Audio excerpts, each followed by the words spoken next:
It was a stormy night in Seattle, Washington. Rain slammed against the glass walls of Richard Caldwell's hilltop mansion, each drop echoing against the silence inside. Richard was a self-made millionaire, sharp, respected, and envied. His company had built half the city's skyscrapers, yet his mansion, though grand, often felt empty. That night, as Richard walked past the massive floor-to-ceiling windows, a strange sight caught his eye. On the driveway, right by the front gate where the rainwater pooled, he saw two figures lying motionless. At first, he thought his eyes were playing tricks on him. But then, lightning flashed across the sky, and Richard froze. It was an elderly couple. They were drenched, their frail bodies slumped against each other as though the storm had beaten them down. Richard's heart lurched.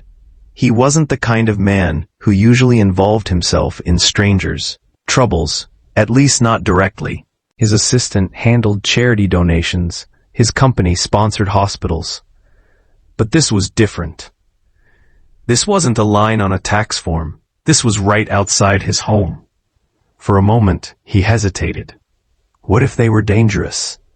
What if it was some kind of trick? His security team would have told him never to open the gates. But then, through the sheets of rain, Richard noticed something that silenced his doubts. The woman's hand weakly reaching out, trembling, as if begging for help. Without another thought, Richard grabbed an umbrella, rushed through the storm, and bent down beside them.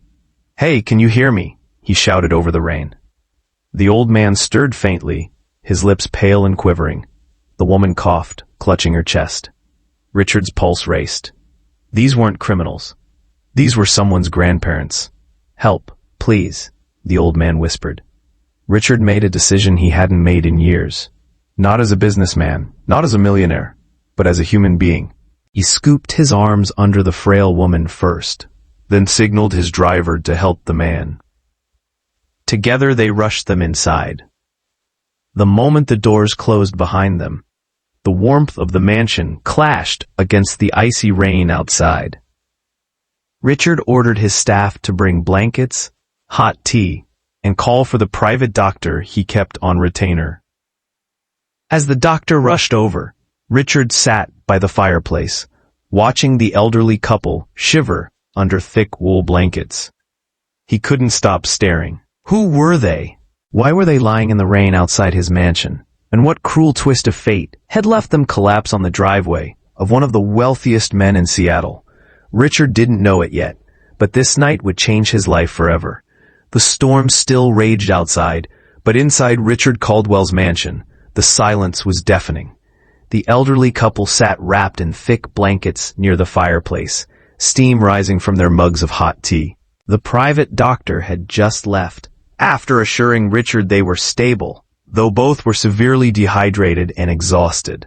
Richard paced back and forth across the marble floor, unable to relax. His million-dollar shoes tapped impatiently with each step. He was used to boardroom crises, construction delays, hostile investors. But this was different. He couldn't shake the image of finding them, collapsed on his driveway, as if fate itself had dropped them there. Finally, the old man stirred. His voice was raspy, but it carried a quiet dignity. "Thank you, sir. You saved us." Richard stopped pacing and sat down across from him. "You shouldn't have been out there in this weather. What happened? Why were you lying in the rain outside my home?" The old man's hand trembled as he set down his tea.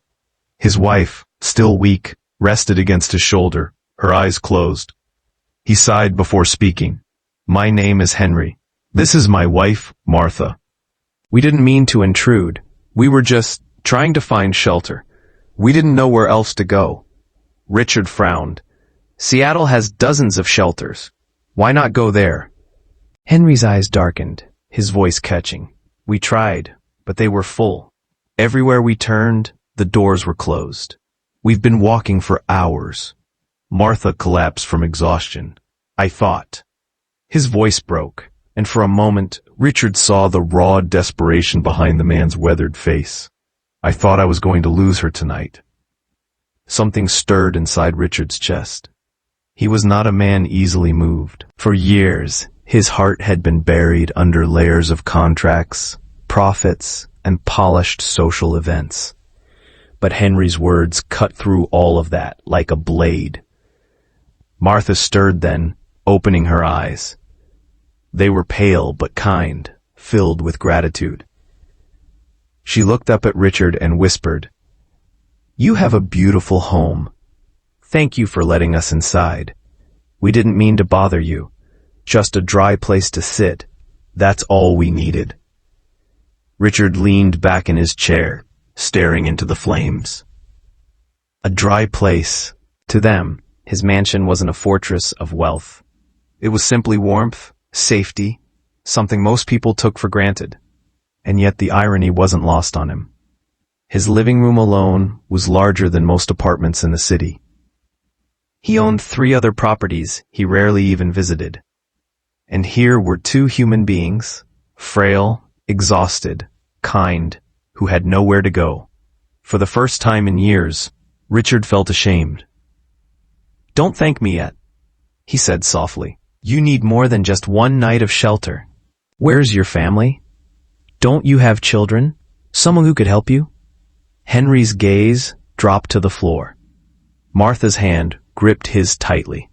There was a long pause before he finally spoke. "We had one son, but he doesn't speak to us anymore. We lost everything after Martha's medical bills piled up. We couldn't keep the house. We couldn't keep up with rent.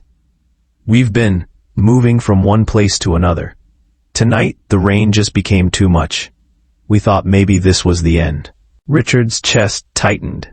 A son who had abandoned them, medical bills that swallowed their savings. The collapse of a lifetime of hard work.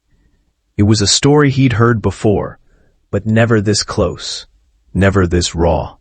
Something inside him shifted. This wasn't a news headline.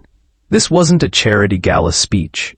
These were living, breathing people who had fought all their lives, only to be discarded by a world too busy to care. Richard stood, his decision made before he even realized it. "You're not going back out there. Not tonight, not ever again. As long as I have a roof over my head, so do you." Henry's head shot up, his eyes wide. "Sir, we can't accept—" "You can," Richard interrupted firmly. "And you will. Tomorrow, we'll figure out the rest. But tonight, you're safe. That's not negotiable." For the first time since stepping into his mansion, the old couple smiled. It was faint, weary, but it was real. As the storm began to fade outside, Richard sat by the fire long after they had fallen asleep. The millionaire who once prided himself on control and distance now found himself staring at 2 strangers who felt oddly like family. And for reasons he couldn't explain, Richard Caldwell knew this was only the beginning. The morning sun rose over Seattle, casting a golden glow across Richard Caldwell's sprawling mansion. The storm had passed, but the memory of the night before still weighed heavily on his mind. Richard had barely slept. He kept checking in on Henry and Martha, making sure they were warm, fed, and comfortable. When the couple finally awoke, Richard was already waiting in the dining room. The long mahogany table was laid with fresh fruit, eggs, toast, and steaming coffee. The smell filled the air as Martha walked in slowly, holding Henry's arm for balance. "You didn't have to do this," Henry said, his voice filled with awe. "We haven't seen a breakfast like this in years." Richard gave a small smile. "You don't need to thank me. Just eat. You've been through enough." As they sat down, Richard studied them quietly. Their clothes were threadbare, their hands calloused, their faces lined with years of hardship. And yet, there was a grace about them, a dignity that money couldn't buy. He felt a pang of guilt for every night he had dined alone in silence, while people like them suffered in the very city he helped build. Halfway through the meal, Martha placed her fork down. Her eyes glistened as she looked at Richard. "You remind me of our son," she said softly.